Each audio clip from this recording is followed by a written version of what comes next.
विदर्भातील 5 मतदारसंघांमध्ये मतदान सुरू आहे आणि चंद्रपुरात सकाळी 9 वाजेपर्यंत 7.40% इतकं मतदान झाल्याची माहिती समोर येते आहे। गडचिरोलीमध्ये 9 वाजेपर्यंत 8% मतदान झालेलं आहे, तर भंडाऱ्यामध्ये 7% मतदानाची नोंद झाली आहे आणि संध्याकाळी 6 वाजेपर्यंत मतदानाचा हक्क बजावता येणार आहे। तर रामटेक मतदारसंघात 5.82% मतदान झाले आणि नागपुरात 6.41% मतदान झालेलं आहे। महाराष्ट्रातील पूर्व विदर्भामधील 5 लोकसभा मतदारसंघांमध्ये मतदान प्रक्रिया सुरू झाली आहे। सकाळी 7 वाजल्यापासून मतदान केलं जात आहे आणि सकाळी 9 वाजेपर्यंत कुठे किती टक्के मतदान झाले ते सगळ्यात आधी आपण लोकशाही मराठीच्या माध्यमातून बघू शकतोय।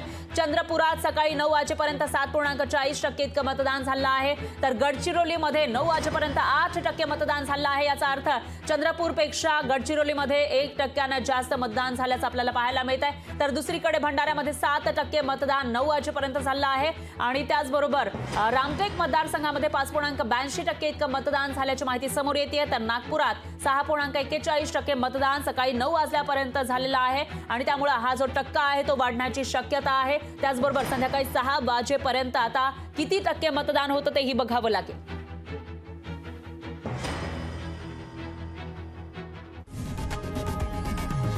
लोकशाही मराठी ऐका, पहा, जागरूक रहा।